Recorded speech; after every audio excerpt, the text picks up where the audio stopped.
I belong to you.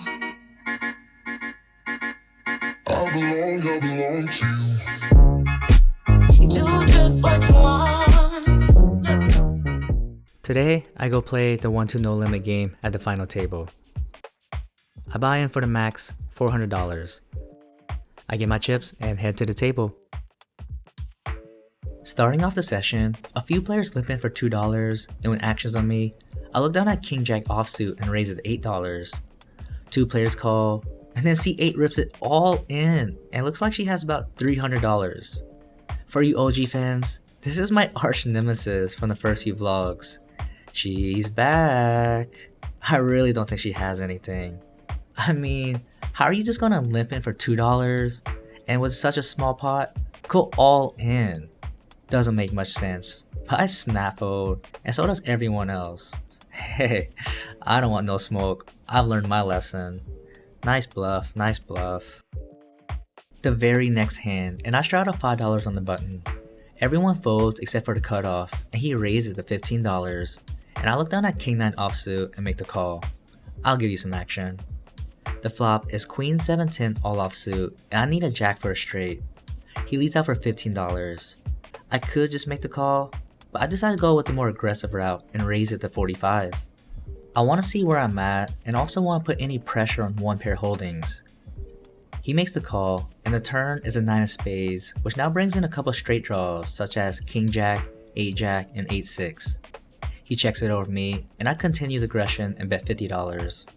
Looking back, this $50 bet was way too small. I need to be sizing up to about 75 to 100 if I want to keep up the aggression. He just makes the call, and we go to a river. The river is the 7 of spades, and I actually think this is a good river card for me. It completes the backdoor flush and pairs the board, now completing some full houses. He checks it over me again, and if he had a hand like ace queen or king queen, it's gonna be real tough for him to call when I'm firing all 3 streaks. I bet $125, ace snap goes all in. I tank for about 30 seconds, pretending like I got some real thinking to do. I don't want to fold so fast, and then they're gonna know I was bluffing. But I end up making the fold, and my opponent shows 10-7 for a rivered full house. Damn. I think if that 7 didn't get there on the river, I could have got him to fold. I don't recommend this play often, but you can't always just play your cards, and you gotta play your opponents and go with your read. Well, my read was definitely off, and I definitely didn't put him on a full house. Nice hand, nice hand. A whole orbit goes around, and I straddle $5 on the button. Two players limp call, and I look down at Queen 10 offsuit and check. We go 3 ways to a flop, which is 4 queen deuce, and I flop top pair. Action checks to me, and I bet $15. Only one player calls, and we go heads up to a turn. The turn is the 6 of spades. He checks it over me again, and I feel like I have the best hand here, so I bet $30, and he quickly folds. Alright, small pot, but slowly chipping back up. This next hand, there's a $5 straddle on the button, and I look down at pocket kings. So here, I decide just to make the call because I'm expecting someone to raise, and then my plan is to 3-bet pretty big.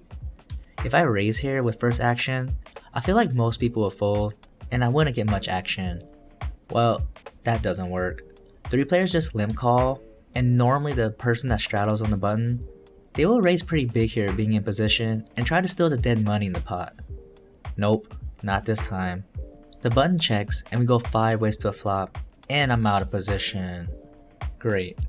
The flop is 4-8 queen with 2 diamonds, and it's a pretty safe flop for kings. There is a flush draw though.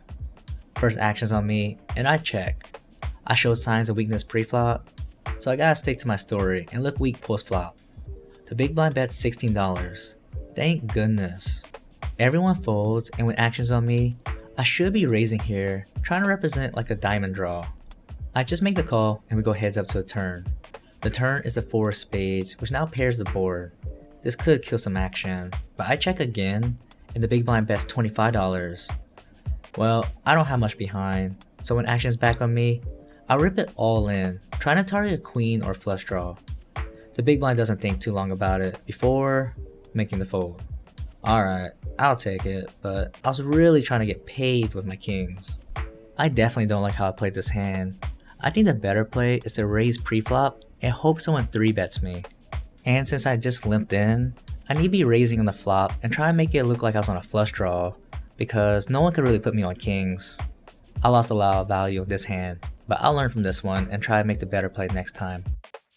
Last interesting hand of the night, and we play a double board bomb pot. The flop on the top board is 8 ace queen with 2 clubs, and I flopped a nut flush on top. And the bottom board is 5 8 jack all offsuit, and I have a few straight draws with 6 7 and 4 7. Pretty solid flops on both boards for me. Action checks me, and I bet $20. 2 players call, and we go 3 ways to a turn. The turn on the top board is a 4 of spades, now giving me 2 pair with 8 4, and a straight draw with 6 7. The turn on the bottom board is the king of diamonds, now giving me 2 pair with king 8. Okay. I improve on both boards. Always gotta like that. Action checks to me again, and I rip it all in for $140. Only 1 player calls, and we go heads up to a river. The river on the top board is the ace of hearts, now counterfeiting my 2 pair. And I break my nut flush draw. And the bottom board rivers the 7 spades, completing my straight with 6 4. Whew, okay, at least we got there on 1 river. Alright, let's chop this pot and move on. My opponent shows ace 4 for a full house on top, and then flips over 9 10 of spades for the river bigger straight on the bottom. I thought for sure we were chopping. Damn, so sick. But just like that, I get stacked and call it a night. Alright, just got done with the session. Played bad and ran bad. I mean, starting off the session, I punted off almost my whole stack. And then from there, I was just on tilt the rest of the session. And then the last hand, I played the double board bomb pot. Just chased all my draws, and actually hit my straight on the bottom. I thought we were for sure chopping. But then he rivered the bigger straight. Man, I was in for game 400 and out 4-0. So thanks for watching, and see you on the river. Just not tonight.